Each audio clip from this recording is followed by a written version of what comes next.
Hello दोस्तों, स्वागत है आपका फिर से एक नई वीडियो में। और आज के हमारे इस वीडियो का टॉपिक है भगवान नहीं आपके कर्म दुख का कारण है।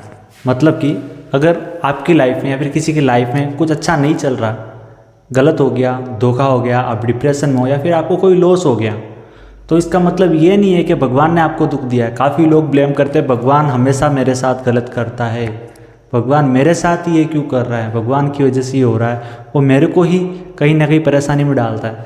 अगर आपके भी थॉट्स यही होते हैं, अगर आप भी भगवान को ब्लेम कर रहे हो, तो मैं आपको एक बात बता रहा हूँ, आप बिल्कुल ही गलत कर रहे हो। भगवान कैसे गलत कर सकता है? अगर आपका कोई बच्चा है या फिर एक ऐसा इंसान जो आप पे निर्भर है, जब आप उसे कहीं भेजते हो, अपने बच्चों को या फिर अपने किसी ऐसे व्यक्ति को जिससे आपको बहुत लगाव है, तो क्या आप उसकी चिंता नहीं करते हैं? वो दूसरी सिटी में बैठा, आप उसे 10 बार कॉल करोगे, उसको क्या परेशानी है उसके बारे में पूछोगे, हर चीज़ से उसका ध्यान रखोगे, आप पूरी रिस्पॉन्सिबिलिटी लेते हो उस चीज़ की। तो भगवान ने आपको इस धरती पे भेजा है, आपको जन्म दिया है, तो क्या भगवान को नहीं दिख रहा है कि आपके साथ क्या गलत हो रहा है, क्या अच्छा हो रहा है? वो तो चाहता ही है कि आप हमेशा खुश रहो। लेकिन फिर भी हमारी लाइफ में कोई ट्रबल्स आ रही है, परेशानी आ रही है ना, तो उसका कारण भगवान नहीं, उसके कारण हमारा कर्म होता है। कर्म इन द सेंस हम क्या कर रहे हैं, क्या हमने किया है पास्ट में, उसी के अकॉर्डिंग हमें सुख और दुख मिलते हैं। भगवान तो एक ही लैंग्वेज समझता है, वो होती है हैप्पीनेस।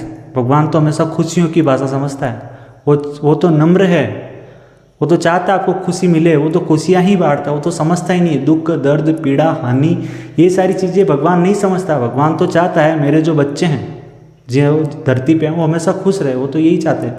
लेकिन हम खुद ही स्वयं ही कुछ ऐसे कर्म कर देते हैं हमारे पास्ट में, हमारे प्रेजेंट में, जो कि हमारे फ्यूचर को बिगाड़ते हैं, हमारी प्रेजेंट लाइफ में हमें दिक्कत करते हैं।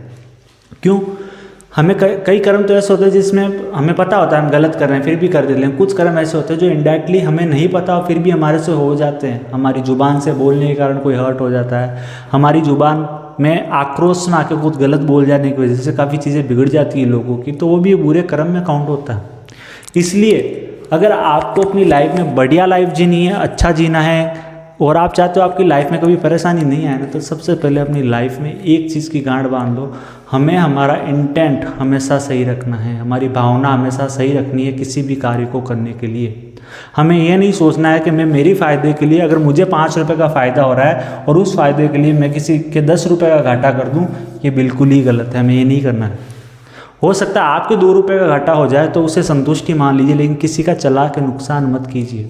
हो सकता है अगर आप किसी का नुकसान करके 10 रुपये या फिर 50 रुपये या 100 रुपये कमा रहे हैं, हो सकता है आप कुछ पल के लिए खुश हो जाए, लेकिन जिसका घाटा आप कर रहे हो ना, वही आपका बुरा कर्म बनता है। अगर मान लो जैसे आजकल बहुत हो रहा है कि प्यार में लोग धोखा दे देते हैं, किसी के साथ 3-4 साल रिश्ते में रहते हैं, गर्लफ्रेंड बॉयफ्रेंड, फिर पता चलता है इसकी ये बुरी साइड है, ये इस तरीके से अच्छा नहीं है, फिर उसको छोड़ देते हैं। गलत है ना? आप किसी को एक्सपीरियंस करने के लिए उसके साथ 3-4 साल रह रहे हो, फिर उसको छोड़ रहे हो, उसकी गलतियां गिना के उसको, आपने अपना प्रॉफिट देखा तो आपने अपना कर्म बिगाड़ा है। कमिटमेंट देने के बाद आपको क्या करना होता है, जैसे आप किसी को घाटा नहीं दे सकते, आप उस चीज़ को सुधार सकते हो। म्यूचुअल अंडरस्टैंडिंग से अगर आप ब्रेकअप कर लेते हो, छोड़ देते हो, तो अच्छी बात है। लेकिन आप सामने वाले को धोखा देके छोड़ दोगे तो क्या होगा? हिसाब तो बराबर होना पड़ेगा ना, समानता लानी पड़ेगी। तो उसी से हमारा जो बुरा कर्म बनता है, और वो बुरा कर्म सही होते समय हमें जब पीड़ा होती है, तब हमको लगता है हमारे को ऊपर बहुत दुख आ गया। नहीं, आपका जो पुराना कर्म था, बुरा कर्म, आपने किसी के साथ छल किया, किसी के साथ खेला, किसी की भावनाओं को ठेस पहुँचा के अपने आप को, कहते हैं ना, सही किया। जब हम ये करते हैं ना, हमें पता नहीं चलता। जब वही चीज़ वापस लौट के आती है और हमें डिप्रेशन मिलता है ना, तब हमें पता चलता है कि यार कर्म का फंडा तो अलग ही है। इसलिए भले लव लाइफ हो, रिलेशनशिप हो, पैसा हो, किसी को हेल्प करने के लिए हो, तो हमेशा अच्छी चीज़ें कीजिए, हम्बल रहिए।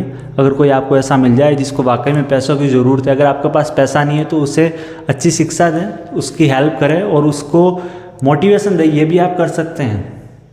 किसी को एक दिन का खाना दे के भी आप, कहते हैं ना, एक हम्बलनेस दिखा सकते हैं। बहुत सारी चीज़ें अगर आप अपना इंटेंट सही रख ले, अपने मन की भावना सही रख लोगे ना, तो आपको ऐसी चीज़ें आपके लाइफ में मिलेगी। आपको लगेगा यार मैं काफ़ी लोगों की हेल्प कर रहा हूँ, और जब आपको ज़रूरत पड़ेगी तो भगवान आपके सामने से हेल्प करेगा।